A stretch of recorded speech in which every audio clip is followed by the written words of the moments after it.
വെങ്കിടങ്ങ് 2-ാം വാർഡിലെ ടിപ്പു സുൽത്താൻ റോഡിൽ രൂക്ഷമായ വെള്ളക്കെട്ട്. വർഷങ്ങളായി ചെറിയ മഴ പെയ്താൽ പോലും ഈ ഭാഗങ്ങളിൽ വെള്ളക്കെട്ട് പതിവാണ്. ചില ഭാഗങ്ങളിൽ കട്ട വിരിച്ചിട്ടുണ്ടെങ്കിലും കട്ട വിരിക്കാത്ത ഭാഗങ്ങളിൽ വെള്ളക്കെട്ട് രൂക്ഷമാണ്. രൂക്ഷമായ വെള്ളക്കെട്ട് മൂലം സമീപത്തുള്ള വീടുകളിലുള്ളവർക്ക് പുറത്തിറങ്ങാൻ പറ്റാത്ത അവസ്ഥയാണ്. മഴക്കാല പൂർവ്വ ശുചീകരണത്തിന്റെ ഭാഗമായി കാനകളിൽ നിന്നെടുത്ത മാലിന്യങ്ങൾ റോഡിൽ ഇപ്പോഴും കൂടിക്കിടക്കുകയാണ്. പാടൂർ അലീമുൽ ഹയർ സെക്കൻഡറി സ്കൂൾ, താ അലീമുൽ ഇസ്ലാം മദ്രസ എന്നിവിടങ്ങളിലേക്ക് കുട്ടികൾ പോകുന്ന റോഡ് കൂടിയാണിത്.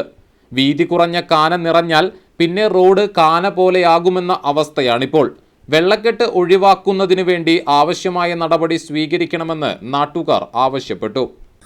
വെങ്കിടങ്ങ് പഞ്ചായത്തിലെ 2-ാം വാർഡിലെ റോഡ് കണ്ട അവസ്ഥയാണിത്. ഇവിടെ എല്ലാ വർഷങ്ങളായിട്ട് മഴ പെയ്തു കഴിഞ്ഞാൽ ഇതേപോലെ വെള്ളക്കെട്ടുകളും കുറേയൊക്കെ ഇവിടുത്തെ പ്രദേശവാസികൾ നന്നായി ബുദ്ധിമുട്ട് അനുഭവിക്കുന്നുണ്ട്. കുട്ടികളൊക്കെ സ്കൂളുകളിൽ മദ്രസകളിലൊക്കെ പോകുമ്പോൾ കുണ്ടിൽ വീഴുന്ന അവസ്ഥകൾ വരെ ഉണ്ടാകുന്നുണ്ട്. അപ്പോൾ എത്രയും പെട്ടെന്ന് ഈ വെള്ളക്കെട്ടിനൊരു അധികാരികൾ ഒരു പരിഹാരം ഉണ്ടാക്കണമെന്ന് നാട്ടുകാരായ ഞങ്ങൾ അഭ്യർത്ഥിക്കുകയാണ്.